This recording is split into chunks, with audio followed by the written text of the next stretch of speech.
Welcome friends, आप सभी का पुनः स्वागत है हमारे यूट्यूब चैनल एनसी वर्मास में।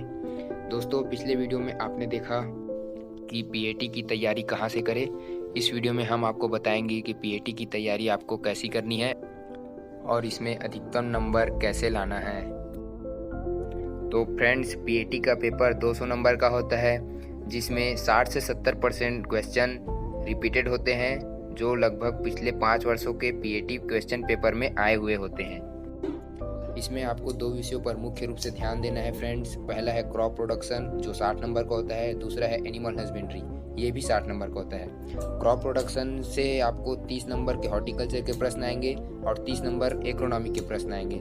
उनमें से भी दोस्तों 10 से 15% क्वेश्चन रिपीटेड होते हैं, जो आपको पिछले 5 वर्षों के पीएटी क्वेश्चन पेपर में आसानी से मिल जाएंगे। दूसरा है एनिमल हस्बेंड्री, जिसमें 60 में से 40 से 45 प्रश्न आपके रिपीटेड होंगे, जो आपसे आसानी से बन जाएंगे, क्योंकि ये क्वेश्चन बहुत ही आसान होते हैं फ्रेंड्स। सो फ्रेंड्स, क्रॉप और एनिमल दोनों 120 नंबर का होता है। अगर आपने अच्छे से मेहनत कर दी है तो इसमें आपको 80 से 90 अंक प्राप्त हो जाएंगे, जो आपके अच्छे कॉलेज सिलेक्शन के लिए आवश्यक है। अब अगर आप सीजीपीएटी में अंडर 100 रैंक लाना चाहते हैं तो बचा हुआ पीसीएमबी सब्जेक्ट, जो कि 80 नंबर का होता है, उसमें से आपको 50% अंक अर्जित करने होंगे। पहले हम बात करेंगे केमिस्ट्री सब्जेक्ट की, जो इन चारों में सबसे आसान होता है और इसके 10 से 12 नंबर के प्रश्न रिपीटेड होते हैं। बचे हुए 7 से 8 नंबर अगर आपने अच्छे से मेहनत किया है तो वो भी बन जाएंगे दोस्तों। अब हम बात करेंगे बायो सब्जेक्ट की, जिसमें 10 से 11 प्रश्न आपके रिपीटेड होते हैं। केवल प्रश्नों का स्वरूप बदल दिया जाता है, जिसे अगर आप अच्छे से ध्यान लगाकर पढ़ाई किए हो तो समझ में आ जाएगा। और बचे हुए जो 10 प्रश्न हैं वो आपको बायो के एनसीईआरटी बुक में आसानी से मिल जाएगा।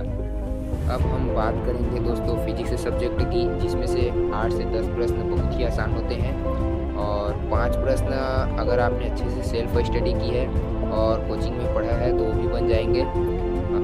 बचे हुए 5 प्रश्न थोड़ा मुश्किल होते हैं, जिसे हल करने के लिए आपको समय लग सकता है। अब हम बात करेंगे फ्रेंड्स मैथ्स सब्जेक्ट की, जिसे पीएटी के एग्ज़ाम में आपको सबसे लास्ट में सॉल्व करना है, क्योंकि मैथ्स को सॉल्व करने के लिए आपको बहुत ही समय की ज़रूरत होगी। इसमें भी फ्रेंड्स 7 से 8 प्रश्न बहुत ही ईजी होते हैं और 5 से 6 प्रश्न एवरेज और बचे हुए प्रश्न बहुत ही हार्ड होते हैं, इसलिए मैथ्स को आपको लास्ट में सॉल्व करना है। इन सब में सबसे अच्छी बात यह है दोस्तों कि पीएटी का पेपर नो माइनस मार्किंग का होता है। इसका मतलब आपको पूरे 200 के 200 प्रश्न सॉल्व करके आने हैं। इन सभी सब्जेक्ट से संबंधित किसी भी प्रकार के नोट्स आपको कोचिंग में मिल जाएंगे और यदि आप सेल्फ स्टडी करना चाहते हैं तो आपको 11वीं 12वीं की बुक और अरिहंत की पीएटी के बुक काफ़ी है। दोस्तों, अगर आप कक्षा 12वीं के बाद क्रैश कोर्स करके ही पीएटी में सिलेक्शन चाहते हैं तो इसके लिए आपको कड़ी मेहनत करनी होगी। इसके लिए आपको पिछले 5 वर्ष के क्वेश्चन पेपर पर ज़्यादा ध्यान देना होगा और आपको ये सभी बातें कोचिंग में भी बताई जाएगी। आपको प्रतिदिन 24 में से 8 से 10 घंटा पढ़ाई करनी होगी। अब फ्रेंड्स, अगर आप ड्रॉपर कोर्स करते हैं तो ड्रॉपर कोर्स जो लगभग 9 महीने का होता है, इसमें जुलाई से सितंबर शुरू के 3 महीने आपको सेल्फ स्टडी और सेल्फ नोट्स बनाना है। आपको इसके अलावा 11वीं और 12वीं की सीजीपीएससी के जो फिजिक्स और केमिस्ट्री की बुक होते हैं, उसमें पिछले पृष्ठों में प्रतियोगी परीक्षाओं के लिए जो ऑप्शनल प्रश्न दिए रहते हैं, उसको इन शुरू के 3 महीनों में आपको सॉल्व करते रहना है। इसके अलावा फ्रेंड्स, आपको अरिहंत पब्लिकेशन के सीजीपीएटी की बुक और 11वीं 12वीं के एग्रीकल्चर ग्रुप के क्रॉप प्रोडक्शन और एनिमल हस्बेंड्री की बुक का से नोट्स बनाना स्टार्ट करना होगा। ये तो थी दोस्तों शुरू के 3 महीने आपको कैसे तैयारी करना है।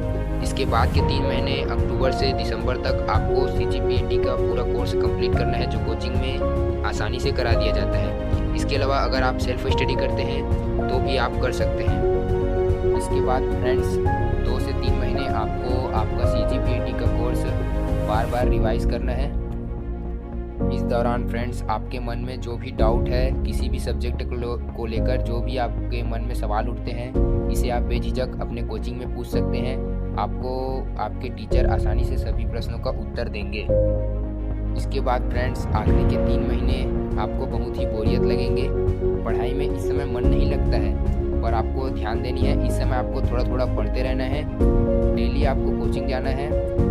इस दौरान दोस्तों सभी सभी कोचिंग में मंथली या वीकली टेस्ट होते रहते हैं। आपको सभी प्रकार के टेस्ट अटेंड करना है, क्योंकि बार बार टेस्ट दिलाने से आपका एक्सपीरियंस बढ़ेगा और आपको एग्ज़ाम पेपर के दिन ज़्यादा बेचैनी महसूस नहीं होगी। इस दौरान फ्रेंड्स आपको यह बात भी ध्यान देनी होगी कि भारत सरकार और छत्तीसगढ़ सरकार इस दौरान जो भी एग्रीकल्चर से रिलेटेड अपडेट जारी करती है उसे आपको ध्यान में रखे रहना होगा।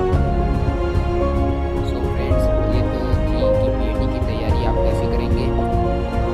इस दौरान अगर आप कोई भी समस्या हो तो आप कोचिंग में पूछ सकते हैं। आपको फ्रेंड्स एग्ज़ाम के 2 से 3 दिन पहले स्टडी करना छोड़ देना चाहिए, रिलैक्स फील करना चाहिए, क्योंकि अगर आपने साल भर बहुत ही अच्छे से और ईमानदारी से मेहनत की है तो आपका पेपर अच्छा जाएगा।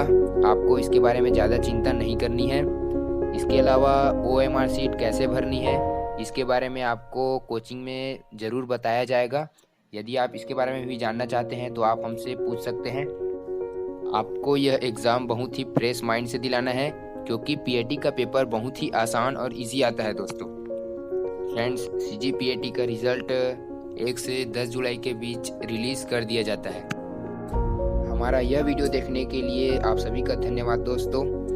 इससे संबंधित जरूरी जानकारी के लिए आप हमें कमेंट बॉक्स में संपर्क कर सकते हैं। नेक्स्ट वीडियो में हम आपको कॉलेज सिलेक्शन के बारे में पूरी जानकारी देंगे।